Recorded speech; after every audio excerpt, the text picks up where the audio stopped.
اطاعت رسول صلی اللہ علیہ وسلم، یہ آپ کی بک پیج نمبر 102 102 پر یہ ٹاپک ہے. آپ اس میں اپنی بک میں دیکھ سکتے ہیں. ابھی سلائیڈ میں نے شو کی ہے، آپ اسٹوڈنٹس کو سلائیڈ شو ہو رہی ہے اطاعت رسول صلی اللہ علیہ وآلہ وسلم کی. Yes, sir. Yes, sir. Okay. اس میں سورہ آل عمران کی آیت نمبر 31 ہے. یہ 13 بائی مسٹیک ہو گیا، 31 ہے. اللہ رب العالمین نے ارشاد فرمایا، قل، یعنی اے نبی صلی اللہ علیہ وسلم آپ کہہ دیجئے. قل قرآن مجید میں جہاں بھی آتا ہے اس کا مطلب ہے کہ آپ کہہ دیجئے. کون؟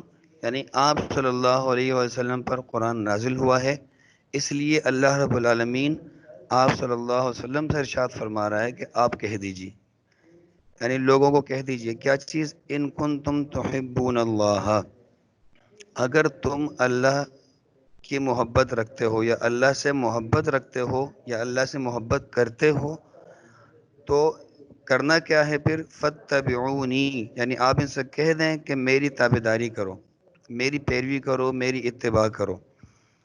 فائدہ کیا ہوگا؟ یحببکم اللہ، اللہ تم سے محبت کرے گا.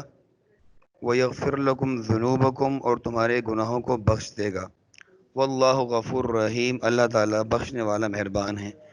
تو یہاں پر اس آیت کے سٹارٹ میں دیکھیں کہ اللہ رب العالمین نے اپنی محبت کو مشروط کیا ہے، یعنی جو اللہ سے محبت کرتا ہے اس کے لیے پھر شرط یہ ہے کہ وہ رسول اللہ صلی اللہ علیہ وسلم کی پیروی کرے. جب تک رسول اللہ صلی اللہ علیہ وسلم کی اطاعت نہیں ہوگی، اتباع نہیں ہوگی، پیروی نہیں ہوگی، اس وقت تک کوئی بھی شخص اللہ سے محبت نہیں کر سکتا. تو یہاں اس آیت میں اللہ رب العالمین کی محبت کو مشروط کیا گیا ہے، شرط لگائی ہے اتباع کی، یعنی اطاعت رسول صلی اللہ علیہ وسلم کی. اب دیکھیں اللہ سے محبت، اس آیت کو ہم ذرا آسانی سے سمجھتے ہیں. میں نے دیکھیں اس کو ایک ڈائیگرام کی صورت میں بنایا آپ کے سامنے تاکہ اس آیت کو آپ سمجھ سکیں. سمپل سا آیت کا ترجمہ ہم پڑھتے ہیں، بعض دفعہ ہمارے یہاں معاشر میں ہی ہوتا ہے، قرآن کی آیت کھولی، اس کا ترجمہ پڑھا، تفسیر پڑھی، سمجھ میں آیا نہ آئے بس ریڈنگ ہو گئی ہے، لیکن اس کا کانسیپٹ کلیئر نہیں ہوتا. اب اس آیت کا کانسیپٹ کلیئر کرتے ہیں جو میں نے ابھی سورہ آل عمران کی آیت نمبر 31 آپ کو بتائی ہے، کہ جس میں اللہ نے فرمایا کہ اگر تم اللہ سے محبت کرتے ہو تو پھر یعنی آپ صلی اللہ علیہ وسلم ان سے کہہ دیجئے کہ میری اتباع کرو. اتباع کرو گے اللہ تم سے محبت کرے گا، تمہارے گناہوں کو بخش دے گا. اب دیکھیں اللہ سے محبت کے لیے شرط کیا ہے؟ شرط ہے رسول اللہ صلی اللہ علیہ وسلم کی اتباع. اتباع کہتے ہیں پیروی کرنے کو، بات ماننے کو، یعنی جس کام کو جس طرح اللہ کے رسول صلی اللہ علیہ وآلہ وسلم نے کیا ہے ہم بھی اس کام کو اسی طرح کریں. جس کام کو جس وقت میں کیا ہے اللہ کے رسول صلی اللہ علیہ وسلم نے، ہم اس کام کو اسی وقت میں کریں. تو جو طریقہ اور جو وقت، جو انداز اللہ کے نبی صلی اللہ علیہ وسلم کا تھا ہم اسی طرح کریں، اسے کہتے ہیں اتباع. تو اللہ سے محبت کی شرط اتباع ہے. اور اتباع کے فوائد کیا ہیں؟ دو بڑے فوائد ہیں. اللہ کی محبت حاصل ہو جائے گی. لیکن اللہ نے فرمایا اگر تم اللہ سے محبت کرتے ہو تو اے نبی صلی اللہ علیہ وسلم آپ کہہ دیجئے کہ میری اتباع کرو. فائدہ کیا ہوگا؟ یغفر لکم ذنوبکم، یحببکم اللہ ویغفر لکم ذنوبکم، اللہ تم سے محبت کرے گا، اللہ کی محبت حاصل ہو جائے گی. کس بات پر؟ اگر ہم رسول اللہ صلی اللہ علیہ وسلم کی پیروی کرتے ہیں، اگر ہم رسول اللہ صلی اللہ علیہ وسلم کی بات مانتے ہیں تو سب سے بڑا فائدہ یہ ہوگا کہ اللہ تعالیٰ کی محبت حاصل ہو جائے گی. اللہ تعالیٰ کی محبت کا حاصل ہونا یہ کوئی معمولی بات نہیں ہے، یہ بہت بڑا انعام ہے کہ کسی شخص کو اللہ تعالیٰ کی محبت حاصل ہو جائے. دوسرا فائدہ کیا ہے؟ گناہوں کی بخشش. ایک مومن آدمی جو کلمہ گو ہے، اپنے آپ کو مسلمان کہتا ہے، جنت میں جانا چاہتا ہے، جہنم کا خوف اس کے دل میں ہے، جہنم سے بچنا چاہتا ہے، اس کے لیے یہ دو انعامات سب سے بڑھ کر انعامات ہیں.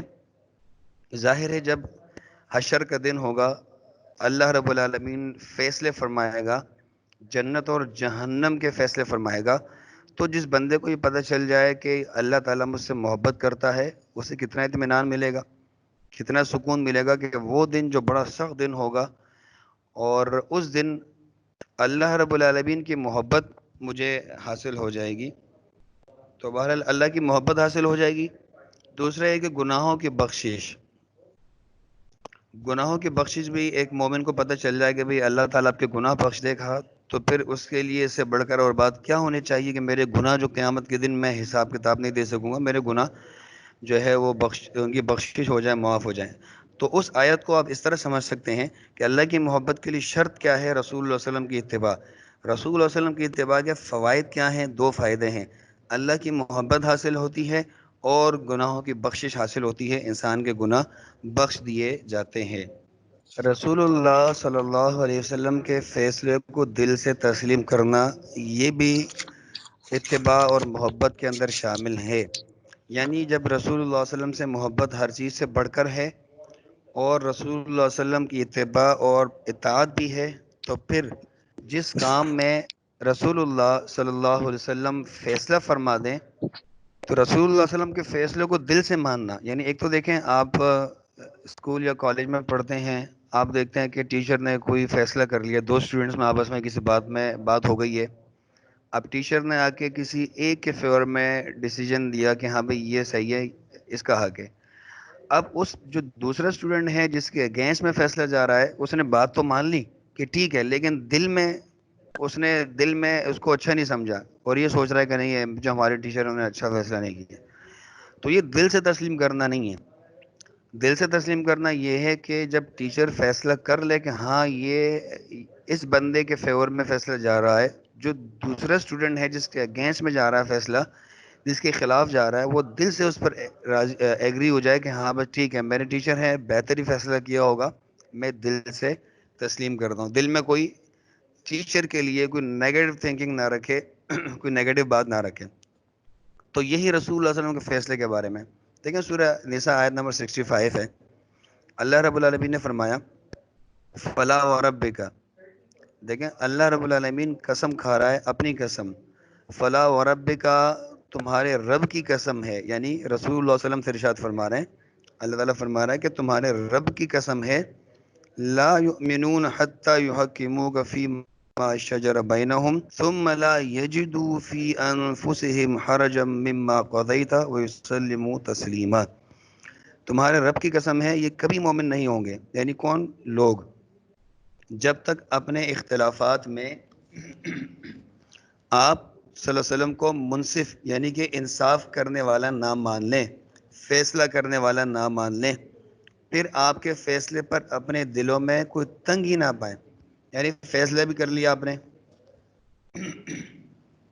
آپ صلی اللہ علیہ وسلم نے فیصلہ کر لیا، فیصلہ کرنے کے بعد یہ دل سے مطمئن ہوگا کہ ٹھیک ہے، بھلے ہمارے اگینسٹ میں بات جاری، لیکن ہم مطمئن ہیں کہ اللہ کے رسول صلی اللہ علیہ وسلم کبھی بھی غلط فیصلہ نہیں کریں گے، منصف ہیں، انصاف کرنے والے ہیں، اور دل کے اندر کوئی تنگ بھی محسوس نہیں کریں، بس ٹھیک ہے میں ایگری ہوں اور دل سے مانتا ہوں آپ صلی اللہ علیہ وسلم کے فیصلے کو۔ جب تک اس طرح نہیں مانیں گے آپ صلی اللہ علیہ وسلم کے فیصلے کو، اللہ نے قسم کھا کر فرمایا کہ تمہارے رب کی قسم ہے، یہ مومن نہیں ہو سکتے۔ بہت امپورٹنٹ بات ہے، بہت اہم بات ہے کہ اللہ کے رسول صلی اللہ علیہ وسلم کے فیصلہ کو مان لینا، لیکن سے مان لینا نہیں ہے، دل سے مان لینا، خوشی سے مان لینا، یہ شرط ہے ایمان کی۔ اچھا، شان نزول کہتے ہیں کہ کسی بھی آیت کا بیک گراؤنڈ کہ یہ آیت کب نازل ہوئی، یعنی کس موقع پر نازل ہوئی، کس بارے میں نازل ہوئی، کیا سچویشن تھی، تاکہ بات پوری سمجھ میں آ جائے کہ آیت جو نازل ہوئی تھی وہ اس بات پر نازل ہوئی، یہ مقصد تھا، اس سے کیا ہے کہ اس آیت کو مزید سمجھنے میں آسانی ہو جاتی ہے۔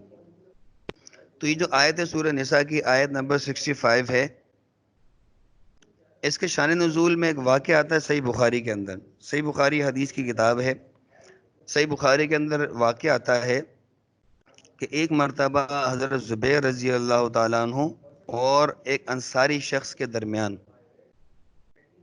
دیکھیں اس وقت مہاجرین اور انصار دو مسلمانوں میں دو قومیں تھیں، دو گروہ تھے، ایک مہاجرین وہ تھے جو مکہ سے مدینہ مائگریٹ کر کے گئے، ہجرت کر کے گئے، تو ان کو مہاجرین کہا گیا ہے۔ جو آلریڈی مدینہ میں موجود تھے اور ان مہاجرین کی مدد بھی کر رہے تھے، ان کو سپورٹ کر رہے تھے، انہیں انصار کہا گیا، انصار مدد کرنے والے۔ تو ایک انصاری شخص تھا، ان کے درمیان اور حضرت زبیر رضی اللہ تعالیٰ عنہ کے درمیان اختلاف ہوا کس بات پہ؟ کہ باغ تھا ایک زبیر رضی اللہ تعالیٰ عنہ کا بھی اور ایک انصاری شخص کا بھی باغ تھا۔ اب باغ کو پانی دینے کے لیے جو ان کے پاس پانی آتا تھا، وہ پانی، اس پہ اختلاف تھا کہ ایک انصاری کہنے لگا کہ پہلے میں اپنے باغ کو پانی دوں گا، سیراب کروں گا۔ حضرت زبیر رضی اللہ عنہ فرمانے لگے کہ پہلے میرا باغ پہلے آتا ہے تو پہلے میں سیراب کر کے اس کے بعد آپ کا باغ آتا ہے تو پھر آپ لے لیا کریں۔ اختلاف ہو گیا۔ اب اللہ کے رسول صلی اللہ علیہ وآلہ وسلم کے پاس فیصلہ آیا اللہ کے رسول صلی اللہ علیہ وسلم کے پاس۔ اب ذرا اس پر غور کیجیے گا، کتنی اہم یہ بات بھی ہے اور اس آیت کا مقصد پورا سمجھ میں آ جائے گا۔ اللہ کے رسول صلی اللہ علیہ وسلم نے جب دیکھا نا کہ حضرت زبیر رضی اللہ عنہ کا باغ پہلے ہے، اس انصاری کا بعد میں ہے، تو آپ صلی اللہ علیہ وسلم نے فیصلہ یہ دیا کہ پہلے زبیر رضی اللہ تعالیٰ عنہ اپنے باغ کو سیراب کریں گے، پانی دیں گے، اس کے بعد پھر یہ جو انصاری ہے یہ اپنے باغ کو پانی دے گا۔ فیصلہ ہو گیا۔ کس کے حق میں گیا؟ حضرت زبیر رضی اللہ تعالیٰ عنہ۔ وہ انصاری جو شخص تھا اس نے کہا اللہ کے رسول صلی اللہ علیہ وسلم سے کہ یہ آپ کے چچا زاد ہیں حضرت زبیر رضی اللہ عنہ، اس لیے آپ نے ان کے حق میں فیصلہ دیے، آپ کے ریلیٹو ہیں، آپ کے رشتہ دار ہیں، اس لیے یعنی رسول اللہ صلی اللہ علیہ وسلم کے فیصلے کو دل سے تسلیم نہیں کیا، دل سے تسلیم نہیں کیا۔ تو اس پر رسول اللہ صلی اللہ علیہ وسلم کو غصہ آیا اور پھر آپ صلی اللہ علیہ وسلم نے زبیر رضی اللہ عنہ سے کہا کہ آپ اپنے باغ کو خوب سیراب کریں گے، پانی دیں گے، اس کے بعد پھر آپ ان کے باغ کو پانی دیں گے۔ پھر یہ آیت نازل ہوئی، جو آیت آپ کے سامنے ابھی میں نے شیئر کی تھی، جو آپ کے پیج نمبر 102 پر ہے۔ فَلَا وَرَبِّكَ لَا يُؤْمِنُونَ حَتَّى يُحَكِّمُوكَ فِي مَا شَجَرَ بَيْنَهُمْ ثُمَّ لَا يَجِدُوا فِي أَنفُسِهِمْ حَرَجًا مِّمَّا قَضَيْتَ وَيُسَلِّمُوا تَسْلِيمًا۔ یعنی اس میں اللہ رب العالمین نے پھر یہ قسم کھائی ہے کہ نبی صلی اللہ علیہ وسلم آپ کے رب کی قسم ہے، یہ لوگ اس وقت تک مومن نہیں ہو سکتے جب تک آپ کے فیصلے کو دل سے نہ مان لیں۔ یعنی مفہوم بتا رہا ہوں کہ اس کا جب تک آپ کا فیصلہ دل سے نہ مان لیں۔ اس نے دل سے نہیں مانا تھا، اس نے آبجیکشن کیا اللہ کے رسول صلی اللہ علیہ وسلم پر کہ نہیں، آپ نے ناانصافی کی ہے۔ یہ تو بہت بڑی بات ہے۔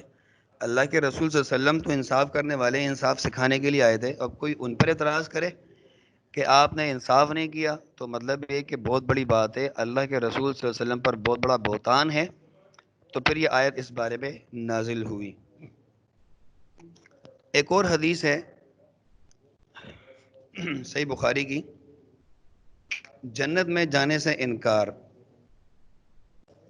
اس وقت آپ اسٹوڈنٹس کے سامنے سلائیڈ شو ہو رہی ہوگی، امید ہے، جنت میں جانے سے انکار۔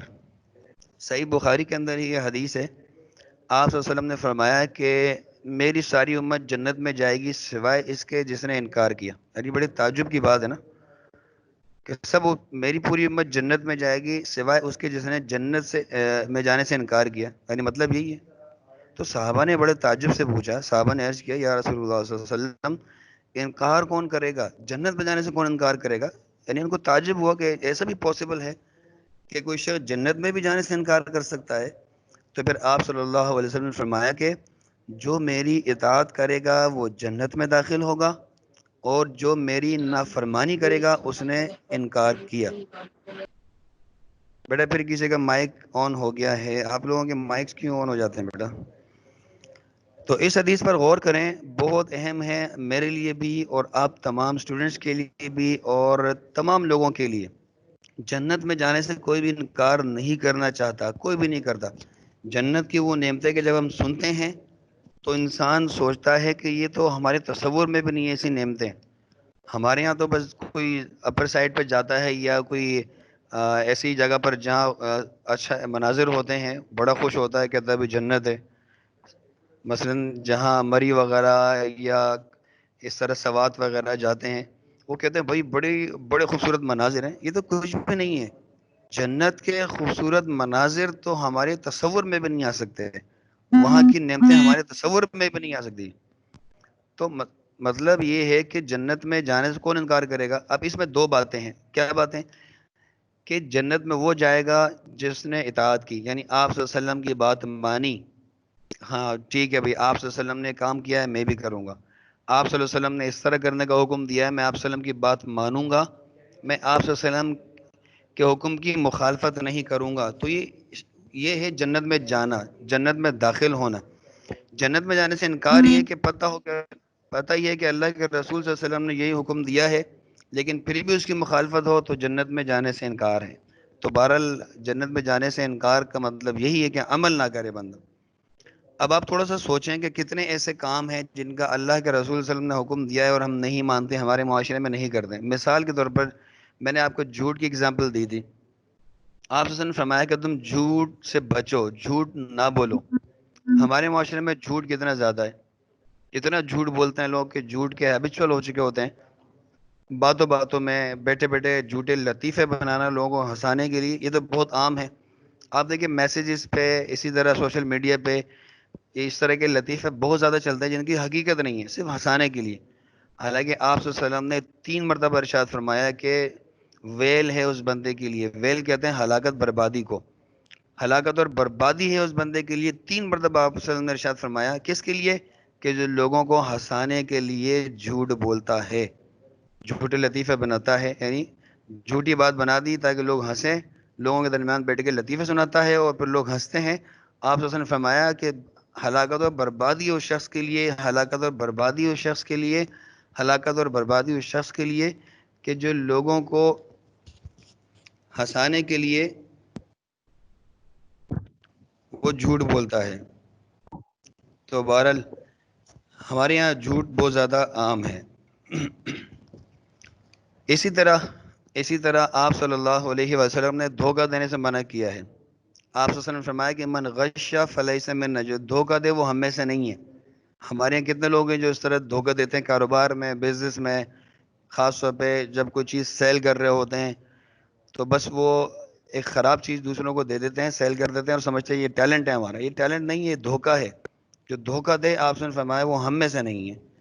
تو بہرحال یہ ایک حدیث ہے، بہت امپورٹنٹ ہے.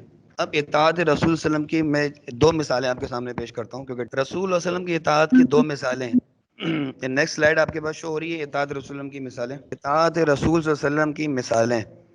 پہلی مثال یہ کہ ایک مرتبہ آپ صلی اللہ علیہ وآلہ وسلم جمعے کا خطبہ ارشاد فرما رہے تھے.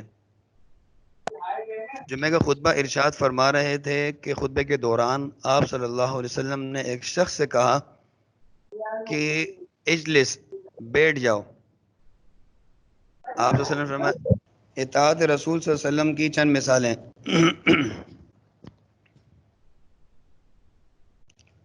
اب میں بتا رہا تھا آپ کو کہ رسول اللہ صلی اللہ علیہ وسلم خطبے کے دوران ارشاد فرمایا کہ اجلس، بیٹھ جاؤ. آپ ایک شخص سے کہہ رہے تھے کہ بیٹھ جاؤ، مسجد کے اندر ایک شخص کھڑا ہوا تھا، لیکن عبداللہ بن مسعود رضی اللہ تعالیٰ عنہ دروازے سے اندر داخل ہو رہے تھے. اب جب دروازے پر ہی انہوں نے آواز سنی، اللہ کے رسول صلی اللہ علیہ وسلم کے کان میں آواز پہنچی کہ بیٹھ جاؤ. اب دیکھیں صحابہ کی اتباع اور اطاعت دیکھیے. اب جب عبداللہ بن مسعود رضی اللہ تعالیٰ عنہ نے جب یہ آواز سنی تو فوراً وہیں بیٹھ گئے دروازے پر. اللہ کے رسول صلی اللہ علیہ وسلم نے جب دیکھا کہ عبداللہ بن مسعود دروازے پر بیٹھ گئے ہیں، آپ صلی اللہ علیہ وسلم نے کہا، اے عبداللہ میں آپ کو نہیں کہہ رہا ہوں، آپ اندر آ جائیے. اب آپ اس ایگزامپل کو دیکھیں کہ ایک صحابی رسول ہیں عبداللہ بن مسعود رضی اللہ تعالیٰ عنہ، کان میں سے ان کی آواز پہنچی کہ بیٹھ جاؤ. اب انہوں نے یہ نہ سوچا کہ پہلے میں دیکھ لوں کس کو کہہ رہے ہیں آپ صلی اللہ علیہ وسلم. یہ اتباع ہے، جب کان میں آواز پہنچی اللہ کے رسول صلی اللہ علیہ وسلم کی تو وہیں پر بیٹھ گئے. دوسری مثال، قبلے کی تبدیلی کا حکم. مسجد قبلتین کے حوالے سے آپ نے سنا ہوگا، مشہور ہے اور کافی لوگوں نے شاید دیکھی بھی ہو. اب دیکھیں ویسے بھی جب قبلہ یہ خانہ کعبہ نہیں تھا، لوگ نماز پڑھ رہے تھے اس قبلے کی طرف، پہلے قبلے کی طرف. جب قبلے کی تبدیلی کا حکم آیا، اللہ کے نبی صلی اللہ علیہ وسلم نے ایک صحابی کو بھیجا کہ جاؤ جا کے اعلان کر دو کہ قبلہ تبدیل ہو گیا ہے. اب صحابہ نماز پڑھ رہے ہیں، پرانے یعنی سے پچھلے قبلے کی طرف نماز پڑھ رہے ہیں، نماز کی حالت میں ہیں اور غالباً رکوع کی حالت میں ہیں. اب رسول اللہ صلی اللہ علیہ وسلم کے صحابی اعلان کرتا ہے کہ رسول اللہ صلی اللہ علیہ وسلم نے حکم دیا ہے کہ قبلہ تبدیل ہو گیا اور خانہ کعبہ ہو گیا۔ اب صحابہ کی اتباع کی مثال دیکھیے، پیروی کی مثال ہماری طرح نہیں دے۔ نماز کے اندر جب یہ آواز کان میں پہنچی کہ قبلے کی تبدیلی کا حکم آ گیا ہے، انہوں نے اتنا بھی نہ سوچا کہ چلے ہم نماز مکمل کر کے پھر اللہ کے رسول صلی اللہ علیہ وسلم سے پوچھیں گے، ایسا نہیں، بلکہ جیسے ہی کان میں آواز پہنچی کہ رسول اللہ صلی اللہ علیہ وسلم نے حکم دیا ہے قبلے کی تبدیلی کا، نماز کے اندر ہی ان لوگوں نے اپنا قبلہ تبدیل کر دیا اور خانہ کعبہ کی طرف کر دیا۔ تو دیکھیں یہ ہوتی اطاعت، اسے کہتے ہیں اتباع۔ ہمارے سامنے تو اللہ کے رسول صلی اللہ علیہ وسلم کی بے شمار ایسی باتیں آتی ہیں، حکم، جیسے میں نے آپ کو جھوٹ کی مثال دی ہے، آپ صلی اللہ علیہ وسلم نے فرمایا کہ تم جھوٹ سے بچو۔ ہمارے یہاں دیکھ لیں جھوٹ کتنا بولا جاتا ہے، کاروبار میں جھوٹ بولنا، لطیفے بنانا، لوگوں کو ہنسانے کے لیے جھوٹ بولنا، تو یہ ہم کتنی مخالفت کرتے ہیں۔ تو اطاعت کی یہ دو مثالیں میں نے آج آپ کے سامنے بیان کی ہے، تاکہ آپ کو اندازہ ہو اور پتہ چل جائے کہ اطاعت رسول اللہ علیہ وسلم کی اگر کرنی ہے تو کس طرح پاسبل ہے اور ہم کیسے کر سکتے ہیں۔ تو بہرحال اطاعت کا ٹاپک، امید ہے کہ کانسیپٹ کلیئر ہوگا آپ سب کا، اور اپنی پریکٹیکل لائف میں آپ اطاعت کیسے کر سکتے ہیں رسول اللہ صلی اللہ علیہ وسلم کی، اس کی مثالیں بھی میں نے دو مثالیں آپ کو دی، اور یہ بھی بتایا کہ جب اللہ کے رسول صلی اللہ علیہ وسلم کی بات آ جائے، حکم آ جائے، آپ نے فوری وہ کام کرنا ہے، اور اس کی مخالفت کا مطلب یہ ہے کہ آپ نے رسول اللہ صلی اللہ علیہ وسلم کے حکم کی نافرمانی کی ہے، اور جو حکم کی نافرمانی کرتا ہے، حدیث کے الفاظ کیا ہیں، اس نے جنت میں جانے سے انکار کیا۔ تو یہ آج کا ٹاپک ہمارا کمپلیٹ ہوا ہے۔